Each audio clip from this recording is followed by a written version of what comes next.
Tengan todos y cada uno de ustedes buenos días, tardes o noches. Mi nombre es William José Reyes Sánchez y en este momento pues me encuentro haciendo lo que vendría a ser mis horas sociales, el proyecto que yo he nombrado divulgación del proyecto de ley, o en este caso divulgación de una ley que vendría a ser del Código Procesal Civil y Mercantil, ya que pues es una materia que como estudiante de Derecho es una materia muy complicada, una materia de la cual casi no se encuentra información en Internet, materia en la cual pues mediante estos podcasts lo que yo busco como estudiante de Derecho es que ustedes tengan un conocimiento preliminar o pues si están estudiando esta carrera, si están estudiando esta materia, pues esa información que les va a servir al momento de ustedes pues realizar sus audiencias, realizar cualquier tipo de tarea que les puedan dejar o desenvolverse pues en el área profesional. Para ello pues voy a dividir las siguientes clases que voy a dar el podcast. La forma en que se va a dividir el presente podcast va a ser en la siguiente, y es que primero que nada vamos a hablar del proceso común y el proceso abreviado. Lo que nos ocupa este día es el proceso común. ¿Qué contiene el proceso común? El proceso común va a contener en ella la audiencia preparatoria y la audiencia probatoria. Si tienen el Código Procesal Civil y Mercantil a la mano, las personas que están viendo este directo pueden buscar conmigo el artículo, si no me equivoco, es el artículo 239 del Código Procesal Civil y Mercantil, en el cual en el título se establecen las clases de procesos declarativos. Primero que nada se establece el artículo 239 que toda pretensión que se deduzca ante los tribunales civiles y mercantiles y que no tenga por señalada por la ley una tramitación especial se decidirá en el proceso declarativo que corresponda en razón de la materia o por la cual la cuantía del objeto litigioso. Las normas que determinación de la clase de proceso por razón de la cuantía solo se aplicarán en defecto de la norma por razón de la materia. Aquí ya viene hablando acerca de que en este tipo de procesos pertenecen el proceso común y el proceso abreviado. ¿Qué es el proceso común? Pues en el proceso común, tal como lo describe, se describe en el artículo siguiente, en el artículo 240, que se decidirán por los trámites del proceso común, cualquiera sea su cuantía, es decir, que no importa cuál sea el valor que dependa de ese proceso, se tiene que tramitar por el proceso común. Las demandas, inciso segundo, las demandas en materia de competencia desleal, propiedad industrial, propiedad intelectual, publicidad, siempre que no versen exclusivamente sobre reclamaciones en cantidad, en cuyo caso se tramitarán por el proceso que les corresponda según la cuantía que se reclame.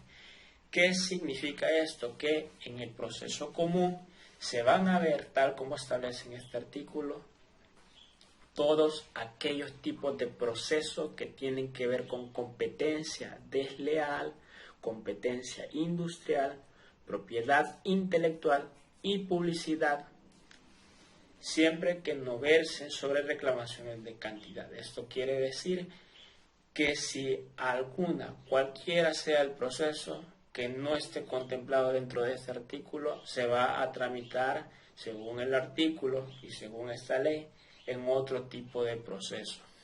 Bien, en el inciso tercero dice, se decidirán también en el proceso común las demandas cuya cuantía supere los 25,000 colones o su equivalente en dólares de los Estados Unidos de América y aquellas cuyo interés económico resulte imposible de calcular ni siquiera en modo relativo.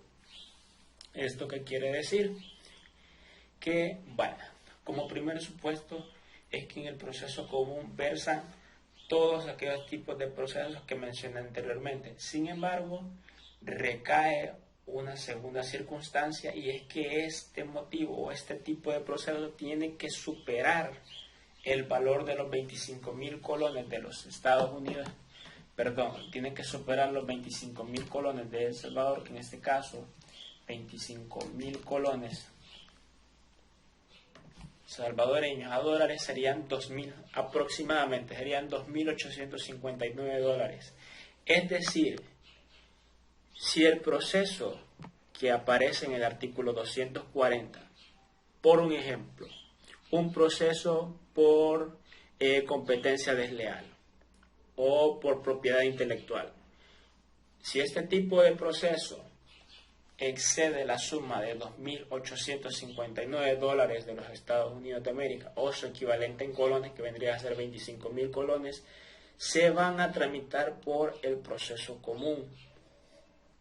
Ahora bien, vamos a hablar acerca de lo que respecta el ámbito del proceso abreviado. Siguiente artículo, artículo 241, el cual nos menciona, por así decirlo, cuáles son los requisitos para que un proceso se lleve a cabo por el proceso abreviado.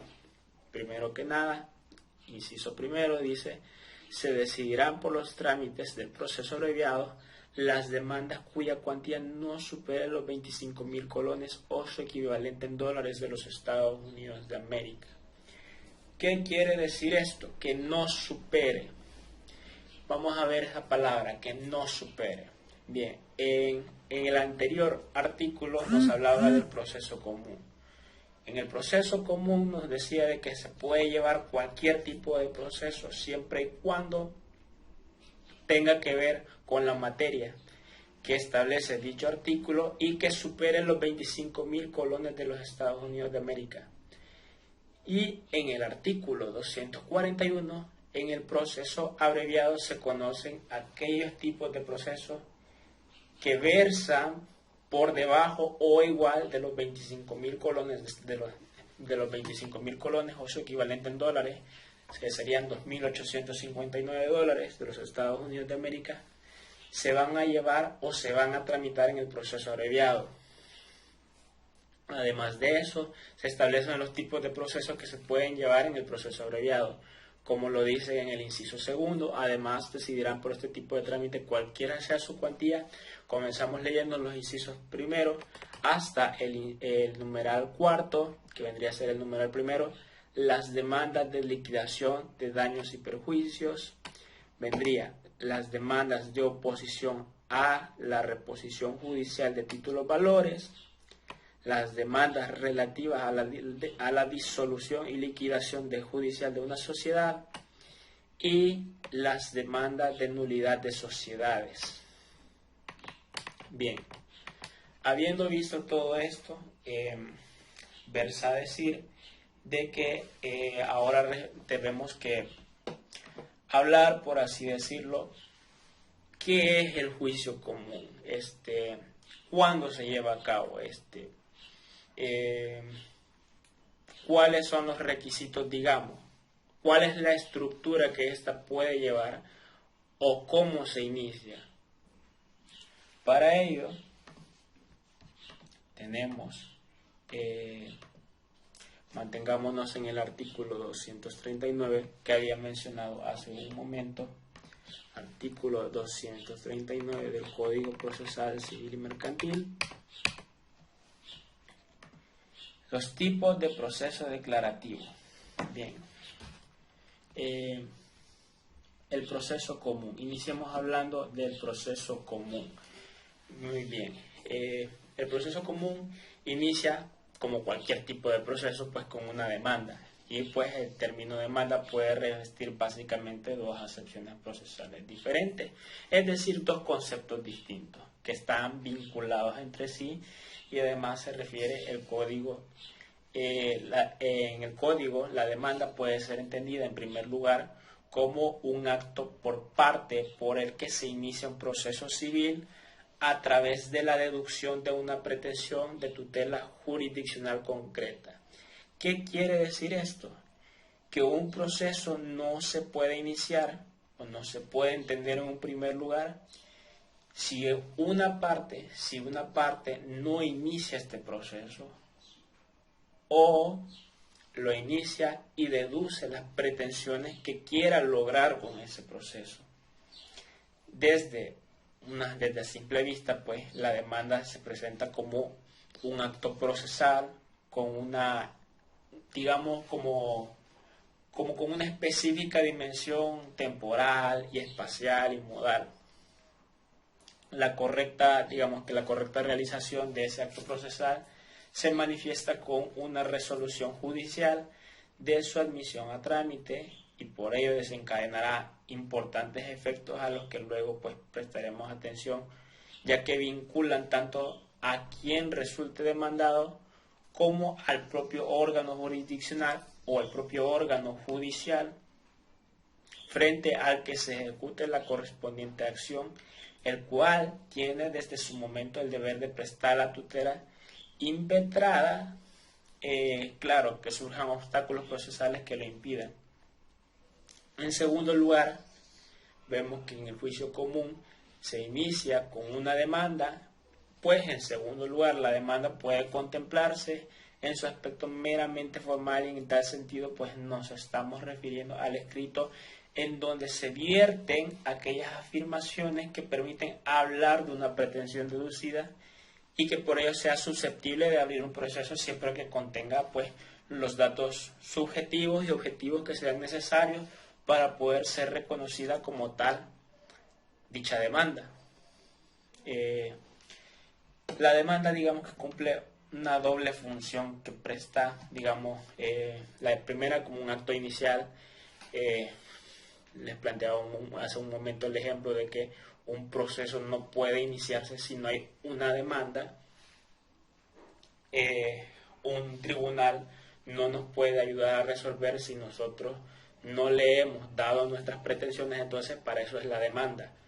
Nosotros tenemos, mediante la demanda, iniciamos el proceso. En ese proceso planteamos las pretensiones que nosotros, como abogados o como parte demandada, necesitamos hacer saber y que el tribunal nos conteste o nos ayude respecto a dichas pretensiones. Digamos que en el Código Procesal Civil y Mercantil se prevé que a través de una demanda, como se formule toda pretensión de tutela en procesos declarativos o en procesos de ejecución. Es decir, que en todos estos tipos de procesos, todos requieren iniciarse primeramente con la demanda, tanto procesos ordinarios como especiales, ¿verdad?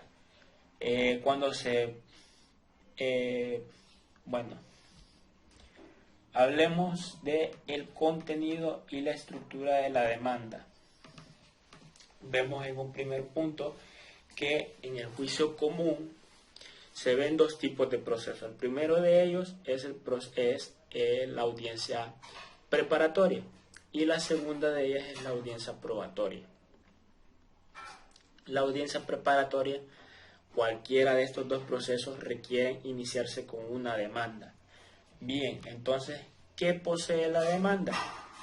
Como regla principal vamos a basarnos en el artículo 147 del presente código.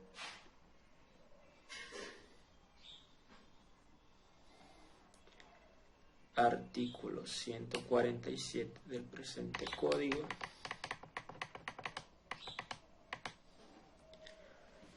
En el cual nos establece la estructura de la demanda, como vendría a ser en el juicio común. Como regla de principio, la demanda es un acto escrito, tal como se garantiza en el artículo 147 de este código, ya que al ser un acto escrito, esta otorga pues seguridad jurídica a las partes, pero además facilita la labor que va a tener el órgano jurisdiccional o el órgano judicial en su defecto en la comprobación de los requisitos de la validez de la pretensión.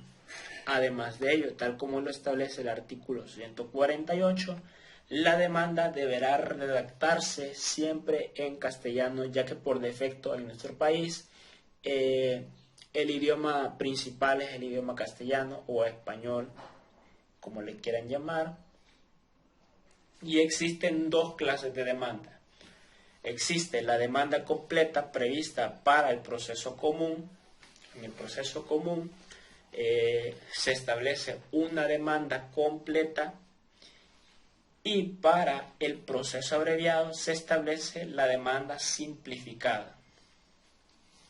Hay que hacer unas distinciones Y para ello nos vamos a ir al artículo 276 del Código Procesal Civil y Mercantil.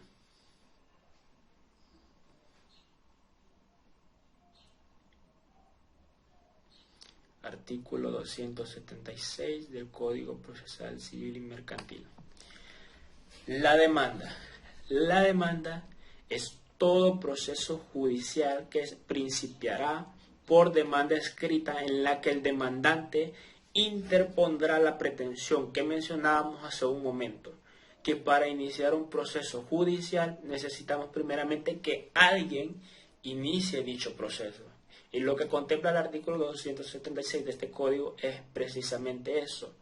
La demanda judicial o el proceso judicial iniciará por demanda escrita en la que el demandante plantea la pretensión.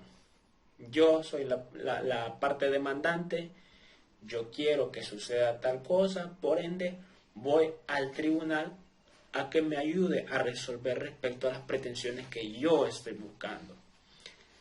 Además de ello, la estructura que debe contener la demanda debe ser la siguiente: identificar al juez o tribunal al que se promueve. Este aspecto es muy importante. Depende mucho si el tribunal tiene o no receptoría de demandas. Por ejemplo, en la Unión, el juez de lo civil y mercantil, hay un juez de lo civil y mercantil, por ende no hay recepción, no hay como digamos una receptura de demandas. Entonces, pero en todo caso, al identificar el juez o tribunal al que se promueve, está haciendo alusión de que depende mucho en qué tribunal va a caer la demanda. Digamos, no se sabe si va a caer ante una jueza o si va a caer ante un juez. Así que si no hay una receptoría de demandas, lo ideal sería plantear en la demanda: señora juez, señora jueza, señora juez o jueza del tribunal tal, del lugar tal. Identificar el nombre del demandante, importante, quién es el que está demandando, el domicilio que se señala para abrir notificaciones, un aspecto muy importante, ya que a este lugar es donde van a caer toda la información, todas aquellas notificaciones que necesitan el tribunal notificarle a la parte. El nombre del demandado, su domicilio y dirección, estándose en otro caso lo previsto en este código en su numeral tercero. Cuarto numeral: el nombre del procurador del demandante, su dirección, haciéndose constar su número de fax o medio técnico en el que permita recibir comunicaciones directas del tribunal. Esto no necesariamente tiene que ser un número de fax, sino que puede ser directamente un correo electrónico o un número de teléfono.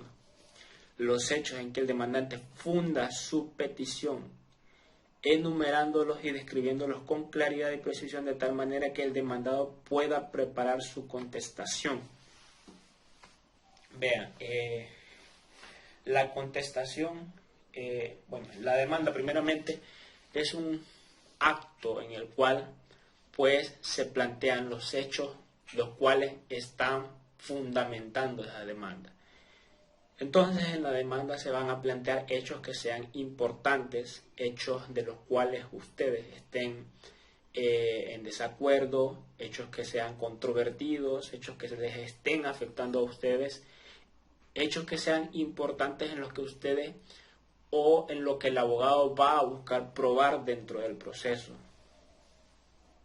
Vean que al momento de establecer hechos en una demanda, sean hechos importantes, sean hechos que tengan que ver verdaderamente con lo que el proceso, con lo que en el proceso se va a conocer, ya que una cuestión formal, o más bien algo que sucede comúnmente, es que se plantean hechos que no sean, digamos, como muy importantes, hechos que no prueban nada, hechos que no tienen nada que ver con el caso. Entonces lo que se requiere en la demanda sean hechos que sean sumamente importantes o necesarios para el caso.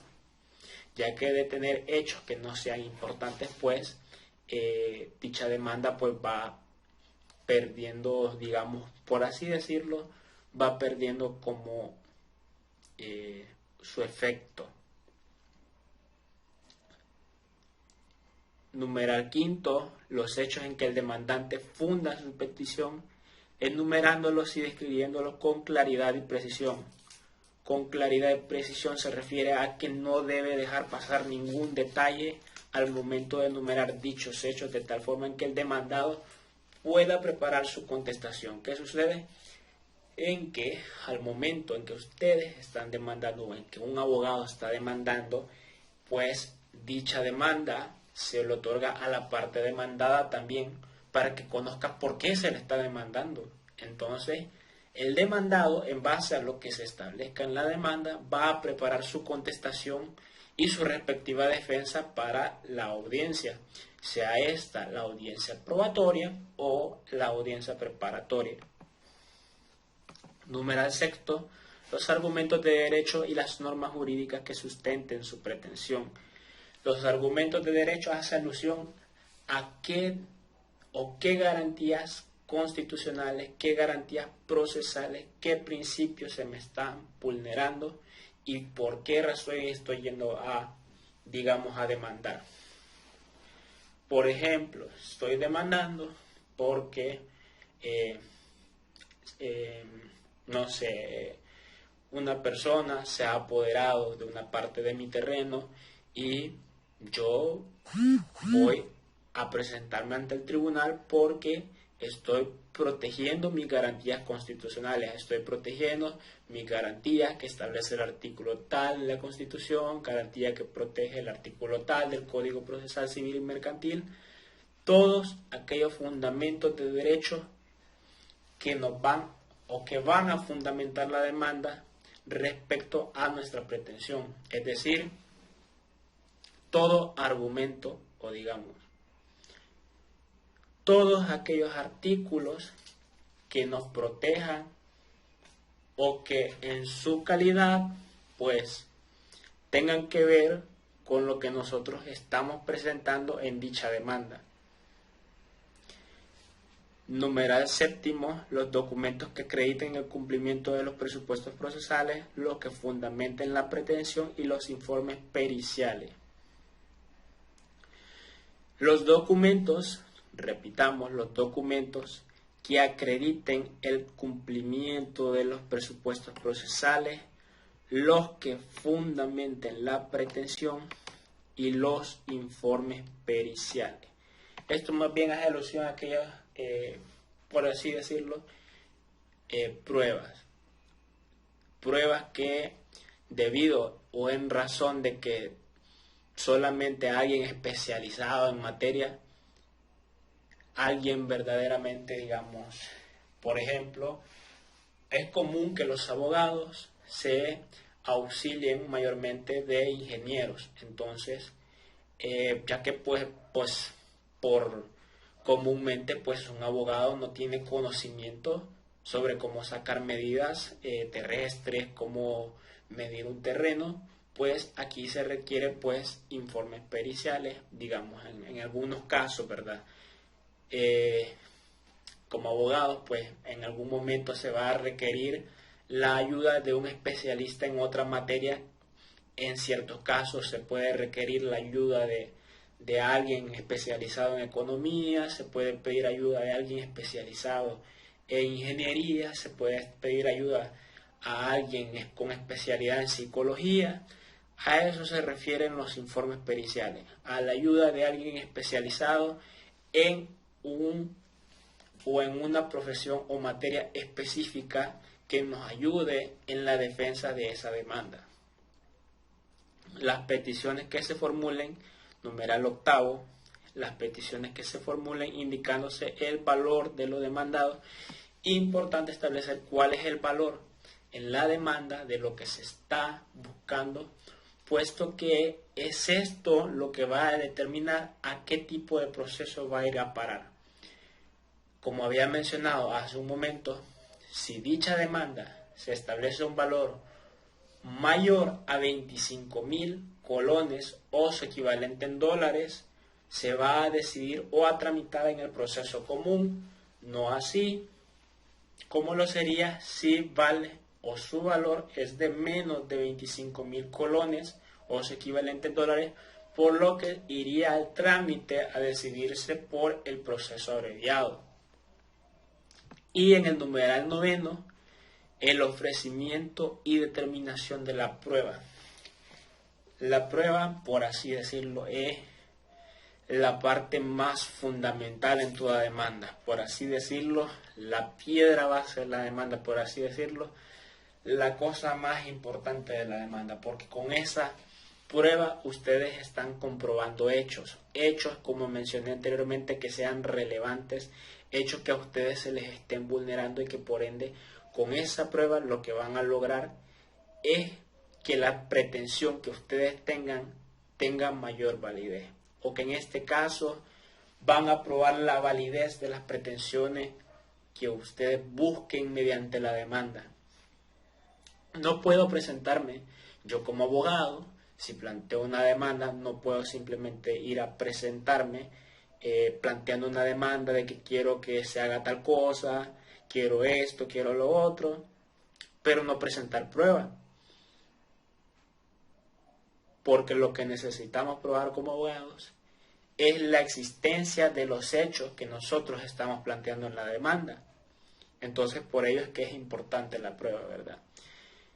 Leyendo los últimos incisos, cuando sean varias las pretensiones que se plantean, se expresarán en la petición en la separación debida, y si las peticiones principales fuesen desestimadas, las que hubiesen formulado subsidiariamente se harán constar por su orden y en forma separada.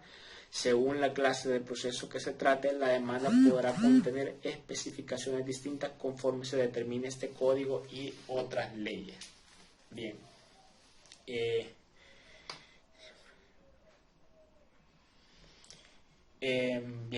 Mayormente, como veíamos en el numeral noveno, la prueba era un elemento muy importante. Sin embargo, ocurre una cosa, y es que en ambos tipos de procesos, en el proceso común y en el proceso abreviado, la prueba se plantea, por así decirlo, de forma distinta. En el proceso común, lo que sucede es que la prueba se plantea en la audiencia preparatoria. En la audiencia preparatoria ustedes ofrecen la prueba. Tenemos esto, miren, tenemos este informe pericial, tenemos este certificado de compra-venta, tenemos el certificado, tenemos esta otra prueba. Y lo que ocurre en la audiencia preparatoria es que en ese proceso a ustedes les pueden aceptar, o por el contrario les pueden desestimar, les pueden rechazar la prueba que ustedes están ofreciendo. Entonces es muy necesario que la prueba ustedes la ofrezcan, que dicha prueba sea pertinente, que sea útil y que cumpla con los requisitos que en el presente Código Procesal Civil y Mercantil se establecen para que sea utilizada en el proceso. Algo que podría ocurrir en un proceso, digamos, en una audiencia preparatoria, en una audiencia preparatoria, lo que ocurre es, la audiencia preparatoria es algo así como un filtro, es un filtro. Ustedes presentan la prueba que van a necesitar en la audiencia probatoria, ustedes presentan esa prueba y el juez decide si esa prueba es pertinente, pues la acepta, y si esa prueba no es pertinente, pues no la va a aceptar. Entonces, es muy importante que el juez acepte dichas pruebas que él considere que sean pertinentes, puesto que ustedes van a requerir de dichas pruebas en la audiencia probatoria. Y si ustedes, o por alguna razón, motivo o circunstancia, el juez pues les rechaza alguna prueba, pues eso les va afectando a ustedes en el proceso, puesto que el juez acuo va a rechazar esas pruebas y por ende no se van a poder valer de ellas en una audiencia probatoria, ya que la audiencia preparatoria es la que prepara la audiencia probatoria. continuando con la estructura, creo que ya vimos suficiente lo que respecta al juicio común. Ahora lo que resta hablar vendría a ser lo que respecta a el proceso abreviado. Para el proceso abreviado nos vamos a ir al siguiente artículo. Artículo 418 del Código Procesal Civil y Mercantil.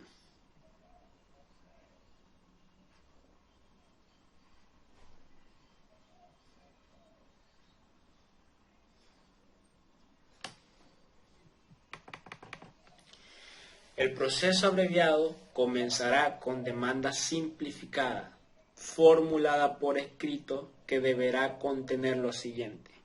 Hace un momento nosotros veíamos lo que era el proceso común, lo que era la audiencia preparatoria y audiencia probatoria.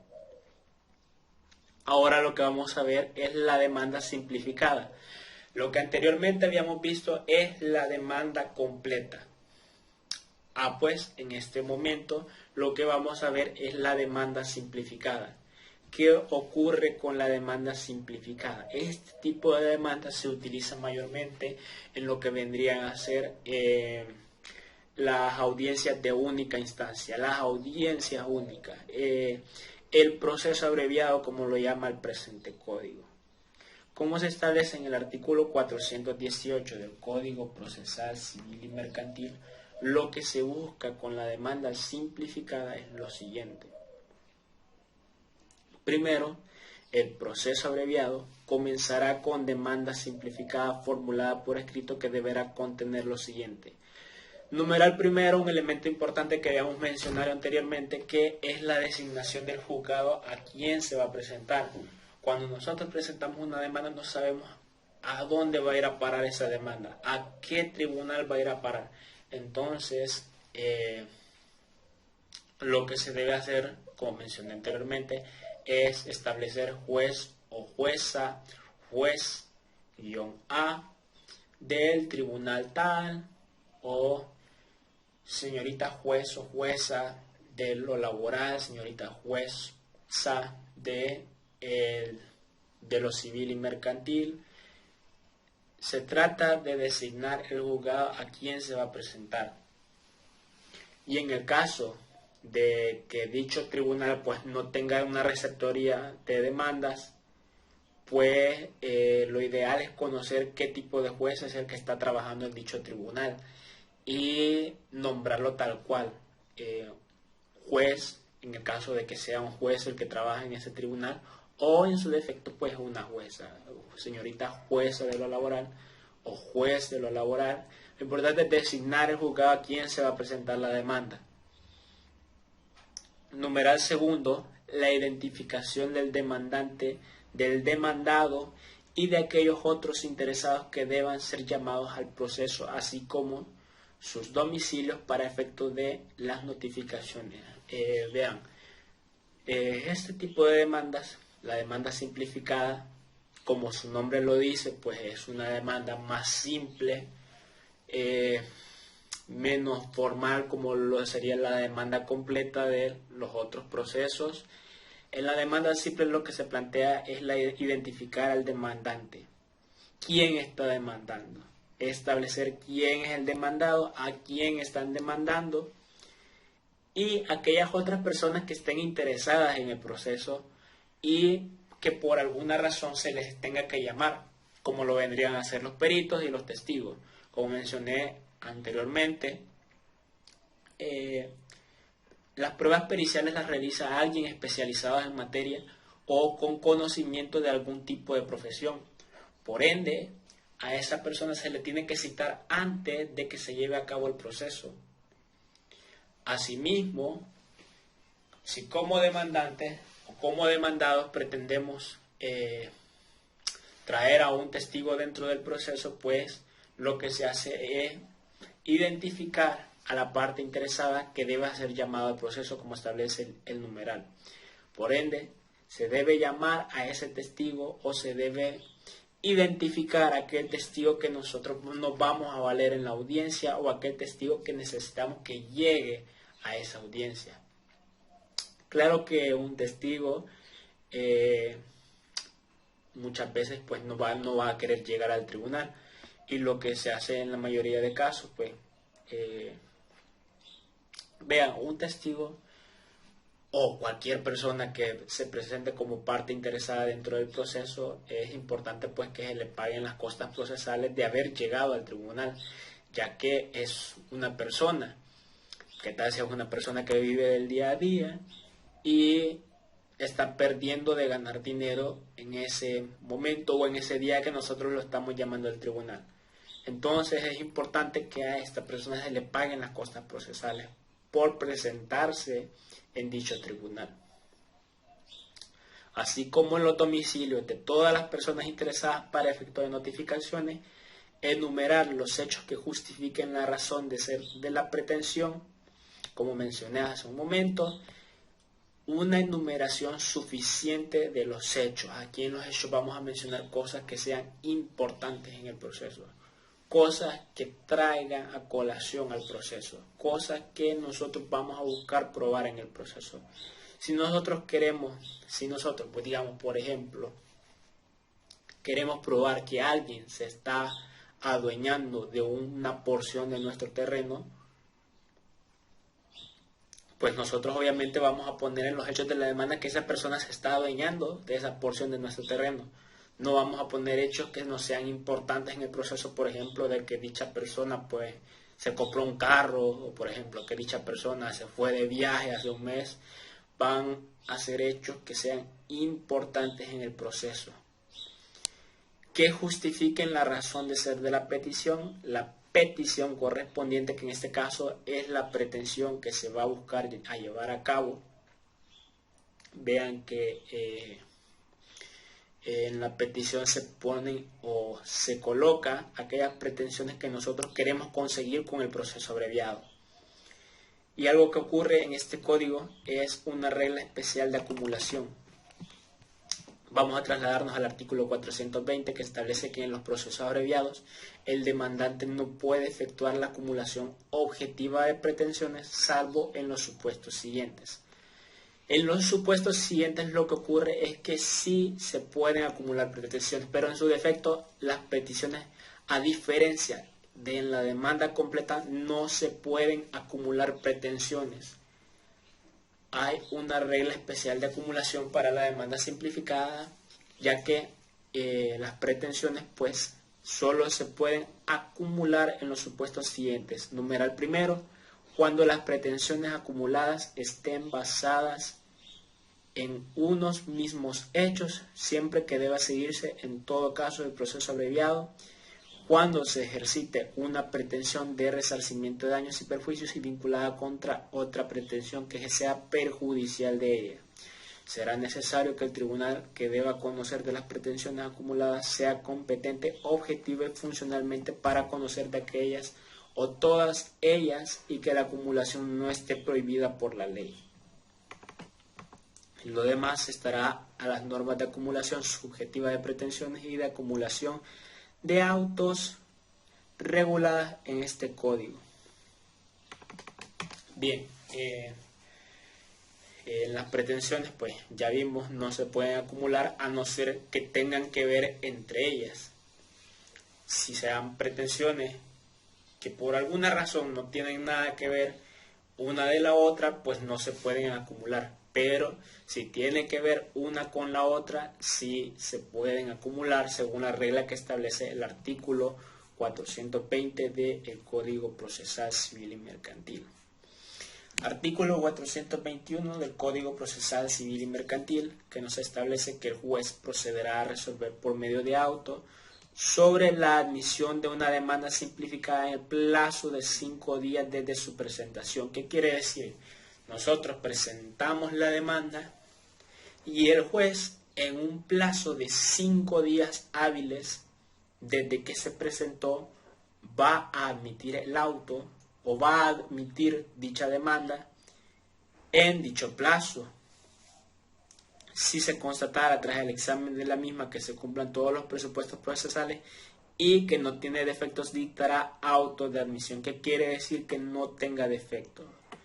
Por alguna circunstancia, razón o motivo, siempre o en algunos casos las demandas pues contienen defectos que necesitan ser subsanados, al momento de llevar a cabo una demanda, y el juez lo que hace es mandar a la persona que está demandando, a que arregle esos defectos, a manera de continuar con el proceso de la forma más válida posible, cosa que tiene que ver con el artículo siguiente, el artículo 422 del Código Procesal Civil y Mercantil, que establece: si la demanda tuviera defectos subsanables, el juez advertirá. ¿Qué quiere decir esto? Si la demanda tuviera defectos subsanables, el juez solo va a advertir de esto en los casos que los defectos sean subsanables. En el caso que sean insubsanables, pues la demanda se declara inadmisible. Si la demanda tuviera defectos subsanables, el juez advertirá a la parte sobre los mismos, otorgándole el plazo de 5 días para que lo subsane, con apercibimiento de que si no lo efectuase, lo declarará inadmisible, más si los defectos de la demanda fueran insubsanables, el juez dictará auto declarándolas inadmisibles. Pero nosotros supongamos que tenemos una demanda perfectamente válida, supongamos que tenemos una demanda pues bien arreglada, hicimos todo lo que establece el artículo 418, designamos el juzgado, designamos el juez, designamos quién es el demandante, quién es el demandado y las partes interesadas, enumeramos los hechos importantes y pusimos la pretensión, la fecha y la firma en que se llevó a cabo la demanda. Entonces, en ese supuesto de hecho, pues la demanda se admite. Por lo que nos vamos a lo que aparece en el artículo, si no me equivoco, artículo 421 del Código Procesal Civil y Mercantil, en el cual, luego del plazo de 5 días, el juez procede a resolver por medio de auto sobre la admisión de la demanda simplificada. Y en el caso de haber sido admitida, se va a llevar a cabo lo del artículo 423. Si la demanda fuese admitida, el juez señalará en el mismo auto de admisión el día y la hora en que ha de tener lugar la audiencia, y que se realizará dentro de un mínimo de 10 días entre la citación y la efectiva celebración de dicho auto, y un máximo de 20. La celebración de la audiencia tendrá lugar en única convocatoria.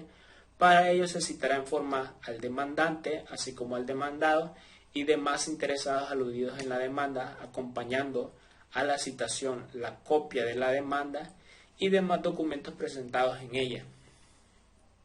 En la citación se hará constar que la demanda no se suspenderá por la incomparecencia del demandado. ¿Qué quiere decir esto? Si una de las partes no asiste a la audiencia, pues no se va a suspender por esa razón, y que las partes han de concurrir con todos los medios de prueba que intenten valerse en dicha demanda. Bien, vean, al momento en que nosotros planteamos una demanda, principalmente hay ciertos tipos de pruebas que requieren ser, por así decirlo, requieren ser añadidos o requieren ser solicitados antes de la audiencia, como lo vendría a ser las que se establecen en el artículo 419 del Código Procesal Civil y Mercantil. Proposición de prueba para practicar antes de la audiencia. Hay ciertos tipos de pruebas que solamente se pueden solicitar antes de la audiencia, o también hay tipos de pruebas que se pueden solicitar tanto antes de la audiencia como después, como durante la audiencia. Dice el artículo 419, si el demandante pretendiera proponer como prueba el reconocimiento judicial. El reconocimiento judicial es, digamos, una prueba por excelencia para probar la singularización de una porción de una propiedad o de una propiedad. Vean, el reconocimiento judicial es, por así decirlo, una prueba por excelencia para probar la singularización, y esta pues puede ser solicitada antes de la audiencia. Digamos que nosotros planteamos en la demanda, queremos que se lleve a cabo el reconocimiento judicial en tal terreno, en tal cosa, pues lo que va a hacer el tribunal es mandar a alguien a ese objeto, a esa cosa, a ese inmueble, para que haga sus respectivas valuaciones. Pero, digamos en un supuesto ejemplo de que como demandantes o como demandados se nos olvidó poner el reconocimiento judicial en dicha demanda o en dicha contestación, pues lo que pues, se puede hacer, es perfectamente válido poder hacer, es que en la audiencia única se puede solicitar que se lleve a cabo el reconocimiento judicial respecto a X cosa.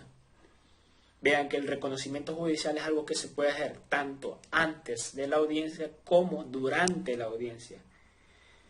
El reconocimiento judicial, y este deba realizarse fuera del tribunal, artículo 419, deba realizarse fuera del tribunal, lo advertirá en la demanda a efectos de que pueda verificarse antes de la audiencia, oído el demandado sobre tal extremo. El demandado siempre va a escuchar sobre las pruebas que nosotros estemos proponiendo para que pueda contestar a la demanda.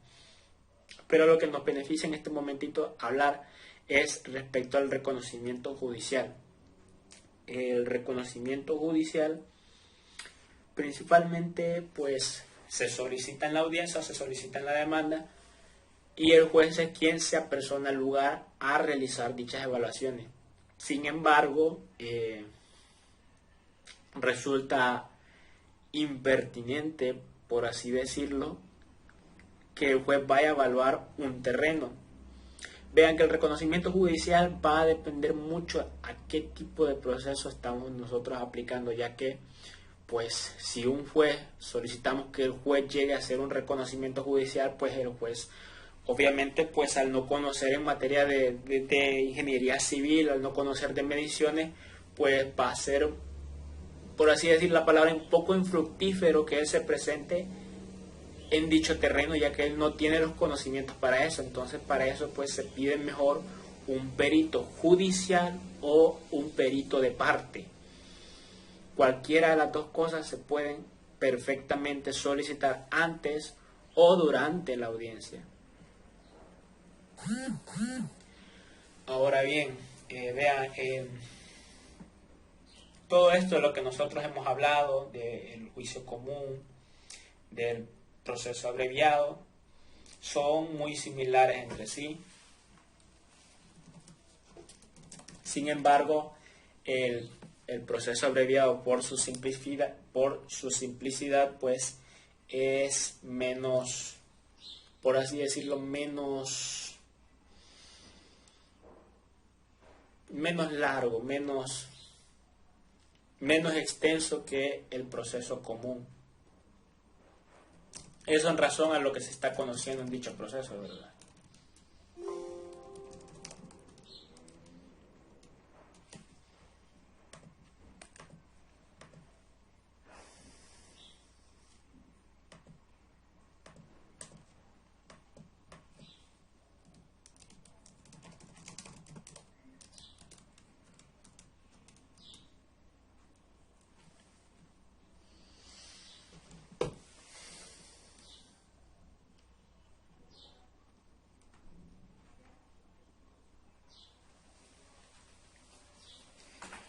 Algo en lo cual el proceso común, vean, las diferencias entre el proceso común y el proceso abreviado es principalmente la materia y el valor por el cual se está conociendo el proceso. Pero la estructura es principalmente casi la misma, con la variante de que en el proceso abreviado, pues al ser un proceso de única instancia, pues se tienen que llevar a cabo solicitar pruebas anticipadamente para la realización en la audiencia o durante la audiencia, ya que pues en la audiencia preparatoria lo que ocurre es, como ya les había mencionado, el respectivo filtro con el cual pues el juez acepta o rechaza la prueba que se está proponiendo en dicha audiencia, o por el contrario puede aceptarla y se presenta en la audiencia probatoria. Sin embargo, en el proceso abreviado no es así. En el proceso abreviado, las pruebas se ofrecen y se vierten únicamente en esa audiencia. Las pruebas se advierten en la demanda, pero se prueban en esa audiencia, en esa única audiencia. Y con ello pues ya estaríamos dando por finalizado el primer módulo de lo que comprende mis horas sociales en lo que respecta a la divulgación de ley de el Código Procesal Civil y Mercantil respecto a sus procesos. Estuvimos hablando qué es el proceso abreviado, qué es el proceso común, cómo se estructura la demanda en ambos procesos, el tipo de prueba, cómo se plantea, y demás cosas necesarias que ustedes como estudiantes de Derecho en algún momento pues van a tener que ver en la materia de procesos declarativos civiles y mercantiles que les van a dar. Y en el caso que les den en la Universidad de Gerardo Barrio, pues mucha suerte con el licenciado Napoleón Ríos Lazo. Y en sus audiencias, pues lo que vamos a buscar darle sentido con estos módulos, a lo que yo estoy buscando llegar con lo que serían estos podcasts, es que ustedes tengan un conocimiento preliminar respecto a lo que van a saber o a lo que se va a hacer respecto a dicha materia, cómo se desarrolla el juicio común, cómo se desarrolla el proceso abreviado, cosas que son muy importantes, puesto que por así decirlo, algo que es difícil de encontrar, sea en Google, sea en YouTube, es información que por ser nuestro país pues muy pequeño, es información que no van a encontrar de forma tan fácil. Entonces con esos podcasts lo que busco es que ustedes encuentren esa información de manera más sencilla, que no tengan que estar buscando de forma exhaustiva en internet toda esa información, sino que pues mediante mis podcasts pues ustedes puedan tener presente así, sin, como dicen por ahí, perdón por la palabra, sin tanta babosada, sin tanta vuelta, tengan presente cómo se lleva a cabo estos tipos de procesos, cómo ustedes se van a presentar, cómo ustedes pues van a realizar estas audiencias, porque lo que se hace principalmente en esta materia es audiencias y procesos, pues el proceso común. Vean, los siguientes podcasts que voy a realizar, porque en este momento pues estoy culminando con el presente directo, los siguientes podcasts que voy a realizar van a hablar acerca de la estructura del proceso común ya en la práctica, cómo se realiza, qué es lo que un demandante tiene que hacer, qué es lo que un demandado tiene que hacer, qué es lo que un juez tiene que hacer, ya que pues en las audiencias lo que se hace pues es principalmente nombrar pues por roles lo que les va a corresponder a cada persona, porque mayormente se hacen integrantes o grupos de 5, a cada uno se le asigna un rol, y es por ello pues que con dichos podcasts lo que busco es que ustedes ya tengan un conocimiento avanzado sobre lo que van a realizar con sus respectivos roles y en la manera o en la forma en la que ustedes lo van a realizar. Además de ello, pues ya para ir finalizando este directo, pues solo restaría hablar que en las siguientes o en los siguientes podcasts, pues en el siguiente se va a abordar lo que sería el juicio común y su estructura en la práctica, cómo se hace una audiencia de esto. El tercero, que vendría a ser la estructura, que es el proceso abreviado y su estructura en la práctica, y también los interrogatorios y las objeciones, que son, por así decirlo, materia fundamental al momento de realizar cualquier tipo de audiencia. Hablar de las objeciones, hablar del interrogatorio, son cosas que pues no solamente les va a servir en el área del derecho procesal civil y mercantil, sino que también les va a servir en diversas áreas, como lo vendría a ser el derecho administrativo, derecho de familia, derecho penal, incluso los interrogatorios pues son cosas que se ven en distintos tipos de materias.